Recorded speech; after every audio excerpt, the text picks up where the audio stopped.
The maintenance report landed on my desk with a soft thud. Miss Sullivan, her brother is requesting a day off for a medical appointment, my assistant, Sarah, said, her tone carefully neutral. I glanced at the security feed on my tablet. There he was, James Sullivan, once the golden boy of our family, now in gray maintenance coveralls, cleaning the third-floor bathrooms of Sullivan Global Headquarters. Denied, I said, touching the scar above my left eyebrow. A permanent reminder of the day he'd shown his true colors. He can schedule appointments outside work hours like everyone else. Sarah nodded and left, closing the heavy mahogany door behind her. I leaned back in what used to be our father's chair, remembering the day everything changed. 5 years ago, I'd been the quiet sister, the one with the accounting degree who spent weekends poring over company books while James charmed investors at golf courses.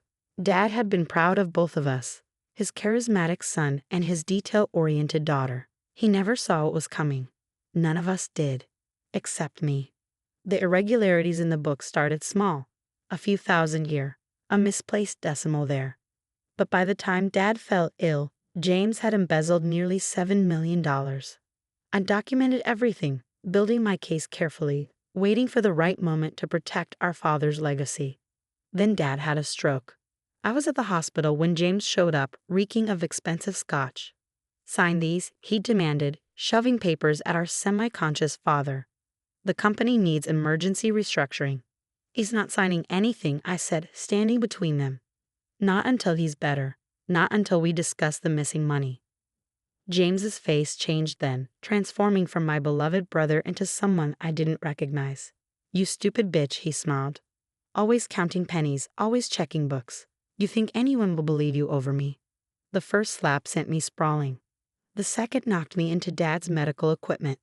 The third, the one that left the scar, came with his signet ring, splitting my skin.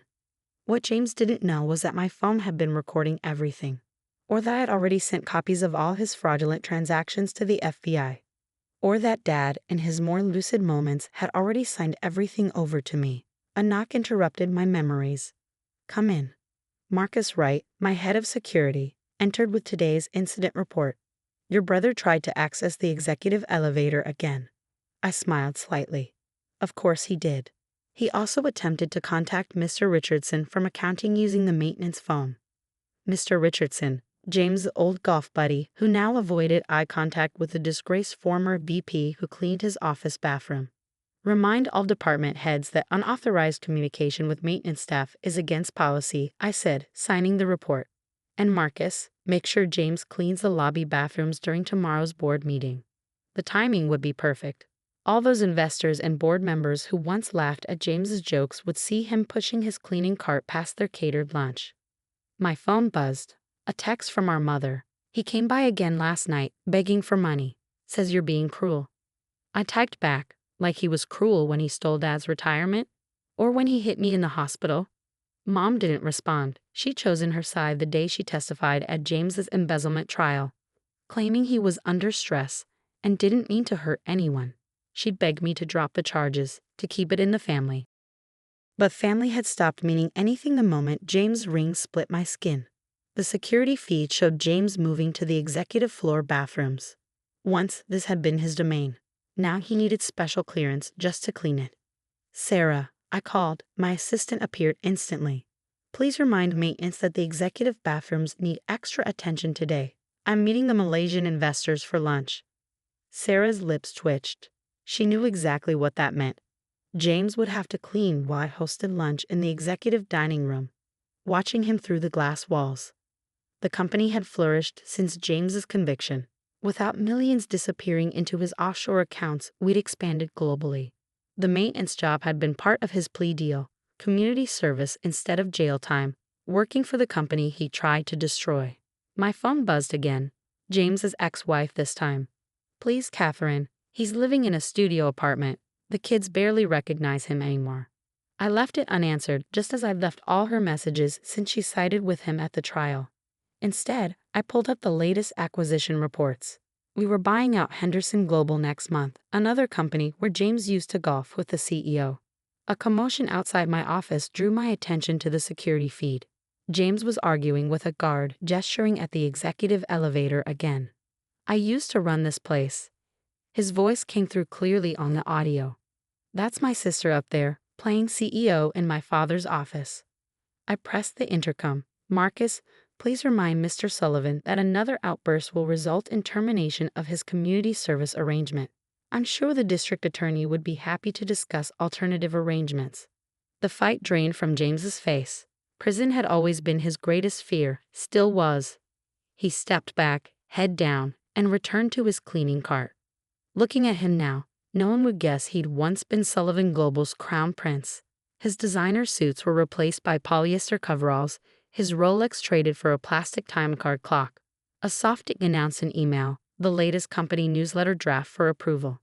The front page showed our newest board members, all women I'd personally recruited from competitors.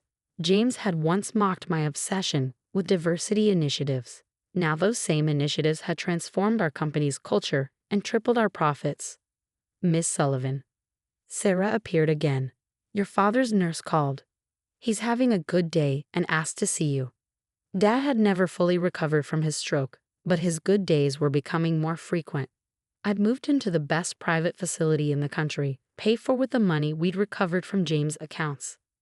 Clear my afternoon, I said, gathering my things. And Sarah, make sure James knows he needs to stay late to buff the lobby floors. The Malaysian investors will be arriving early tomorrow. As I stepped into my private elevator, the same one James had once used, I caught a glimpse of him through the glass, on his knees, scrubbing a toilet. Our eyes met for a moment. I touched my scar again, smiled, and let the elevator doors close. The Malaysian investors arrived precisely at 8 a.m. through my office window. I watched James buffing the lobby floors, his face tight with humiliation as executives in $1,000 suits stepped around his cleaning equipment. Ms. Sullivan, Sarah appeared at my door. Mr. Tan and his team are here, and your brother is requesting an urgent meeting. Tell maintenance that urgent meetings are for their supervisor, I replied, adjusting my channel suit, the same brand James's ex-wife used to wear before the divorce settlements cleaned out her accounts. And send in our guests. The meeting went perfectly. Mr. Tan was impressed by our expansion plans, particularly our new Asian market strategy. As we toured the building, I made sure to lead them past every spot where James was working.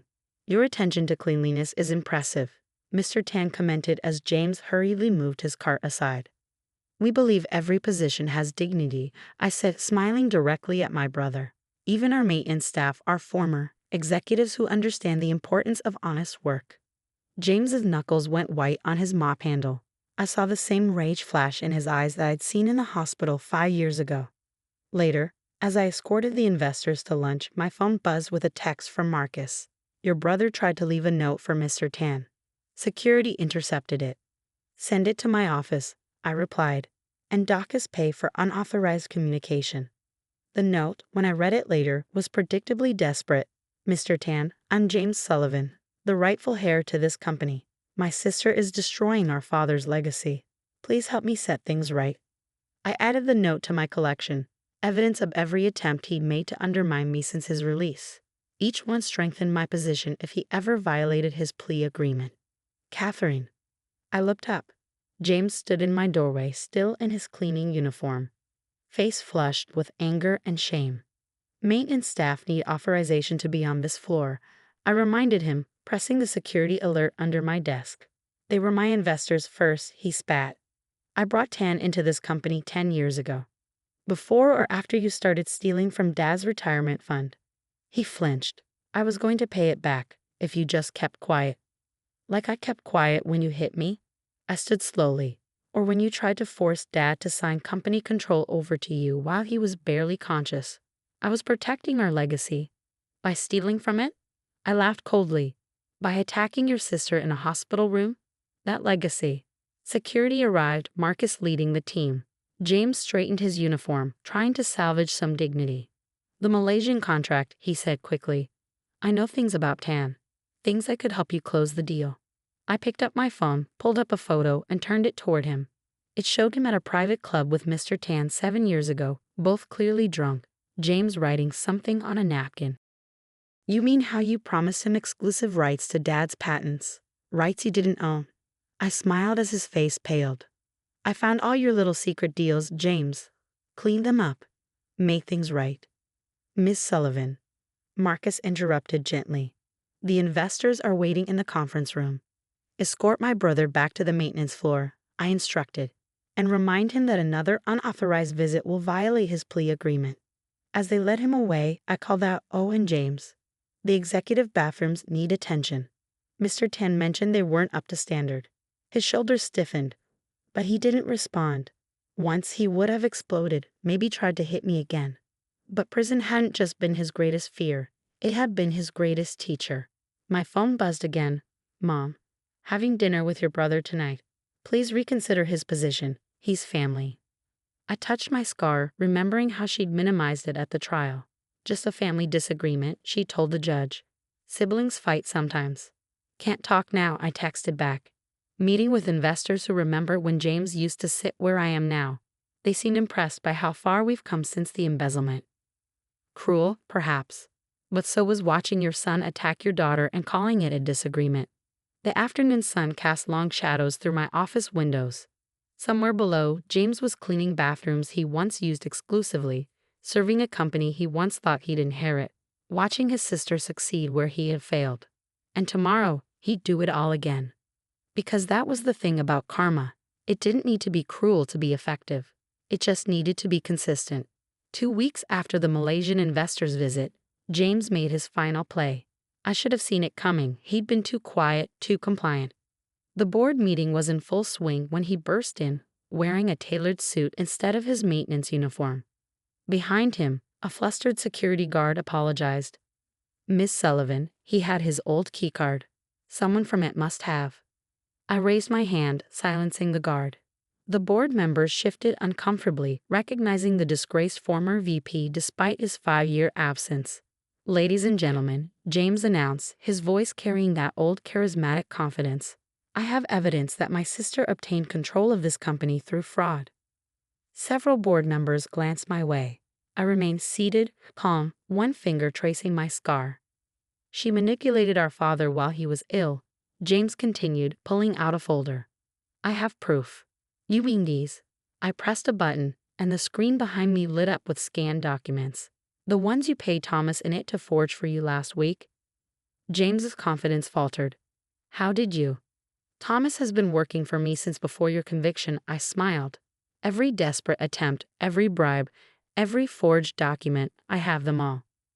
The board members were watching now with understanding. This wasn't just a disruption, it was a demonstration.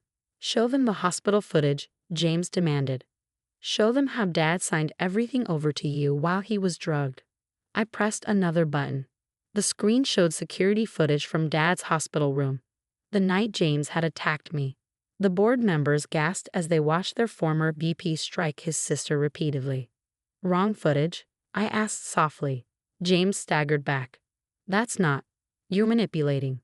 "Like you manipulated Dad's accounts." I stood slowly. "The ones you drained to pay for your gambling debts? Or perhaps like you manipulated Mom into thinking your attack on me was just a sibling squabble." "Miss Sullivan," our legal director interrupted. "Should we call the police? This violates his plea agreement." James's face went ash white. Prison time, his worst fear. "No," I said, walking around the table. "My brother made his choice today. Wore his old suit. Played his last card. I faced him directly. Now he gets to make another choice." "Catherine, please," he whispered. "Option 1. I press charges. You go to prison. No more community service protection." I held up one finger. "Option 2. You return to maintenance with additional duties. No more contact with any staff above janitorial level. No more attempted bribes. Complete isolation." The board watched silently.